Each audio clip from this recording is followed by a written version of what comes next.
Pero gusto ko man. Mahulog ka. Mahulog ka. Huwag maglapit. Hawakan mo. Huwag na lagi maglapit ba.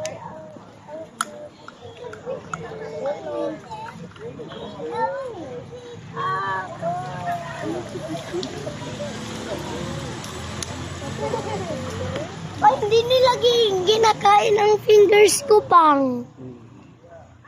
Pwede ko ihawak ang water? Hindi ka dirty na.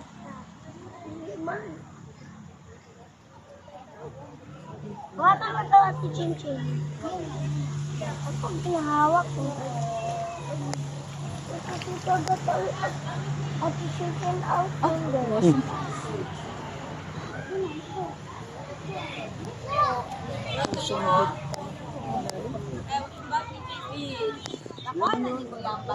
Ayun na maglapit lagi.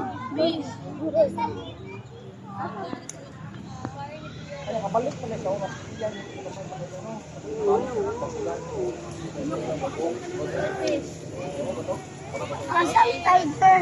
Dasyer? Tiger, asam. Wala. Tiger. There's an airplane. Gabe, dali na. Dali, Gabe. The owls are going to be meeting this morning. Coming from my right, we also have Ina.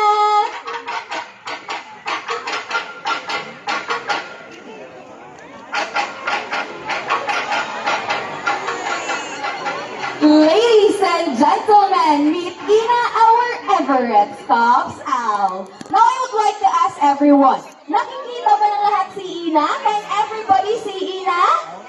Very good. So Ina might be small, but Ina actually has the biggest story out of all the owls that we have here. Terry?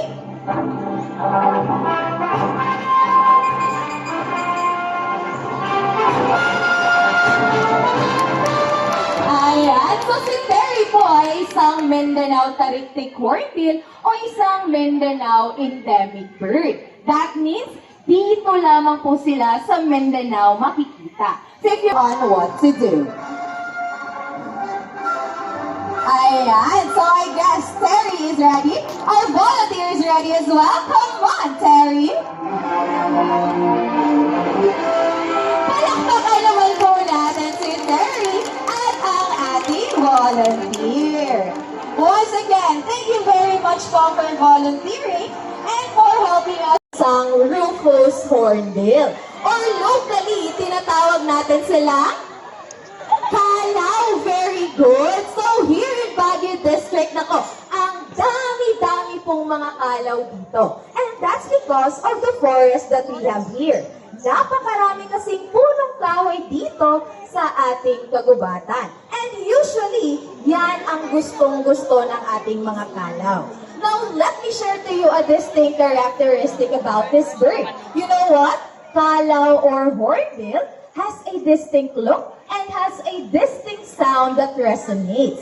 Napakaingay po talaga ng mga ibon na ito.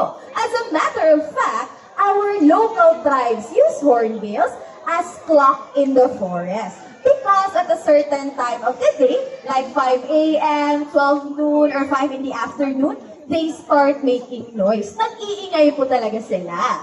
Now, at this point, ipapakita naman po namin sa inyo on how hornbills move around in the forest. Come on, Bingo! So as you can see, hornbills are quite different because aside from flying, they actually love to hop and to jump from branches to branches. So that is how hornbills move around in the forest. And since nandito pa tayo sa ating bird diet, papakainin rin po natin si Bingo. If raptors eat meat, ano naman kaya sa kanila? So as you can see, may binibigay na pagkain si Kuya Gerald kay Bingo. Ang tanong, ano kaya yung pagkain na binibigay ni Kuya Gerald kay Bingo? Hindi po yan cheese curls or lanzones. That's actually a papaya. That's right. Because hornbills like Bingo are frugivores. And frugivores are a type of birds na kumakain ng prutas like mango, papaya, banana, or any type of fruit that is available in the forest land area. So ayan, palakpakan naman po natin si Kuya Gerald at ang ating napakagandang Rufus Hornbill na si Bingo. And I'm sure there are still a lot of afterwards. Now, what do you think owls eat? Actually, they eat rats and rodents. That is why they're very 1, 2, 3. Okay. Ay, video mo din eh. Dito kayo ni Sing-Sing. Doon. Wait lang. Sing-Sing. Sing. Sing-Sing. Wala asa akong anak sa gib-gib. Asa. Ay! Doon na naman. Cake. Oh, cake. Cake, doon, cake.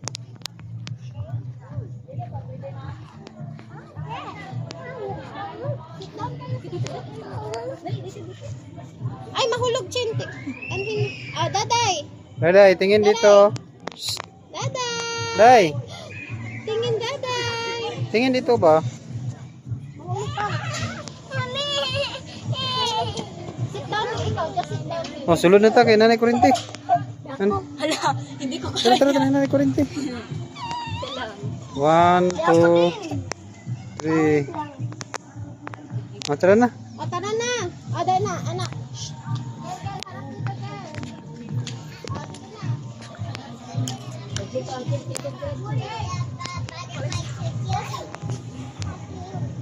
One, two, three. Model na lang, model sa chocolate.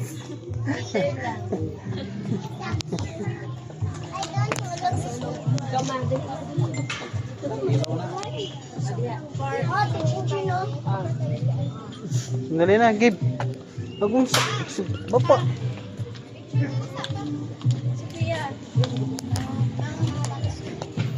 Sige na doon, gilgil o tayo ikaw doon. Sige. Gig. Give. Ay, lintigas. Nangita, gikag. Grasya. Doon ka na kayo, magpasok na sa chocolate. Ay! Picture na. Mamaya na na. Eh. Gano'n na. Sige na, sige na. Ay, babay na kami. Bye-bye. Bye-bye.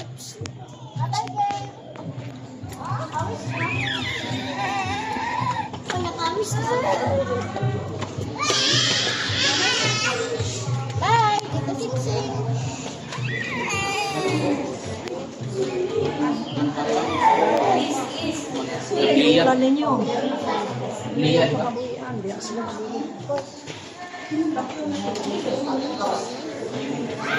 Bawal ko.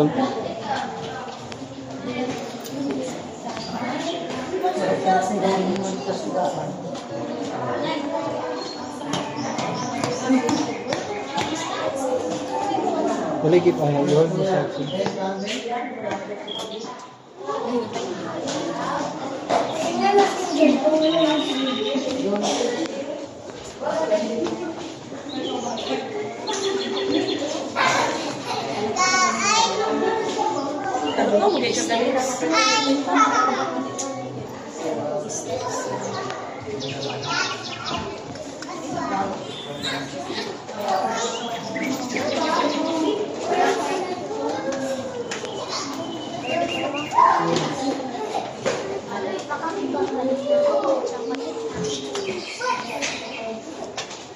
Ayun no, Rin. Ayun no.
Bibi na naman, gilgil. Akyat na to. Video.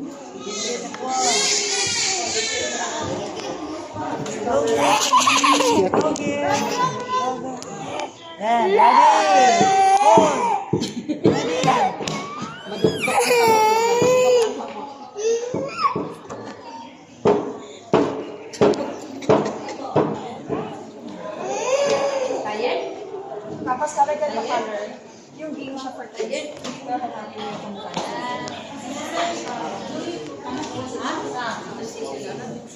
tayo. Sagutin pa na kami kayo.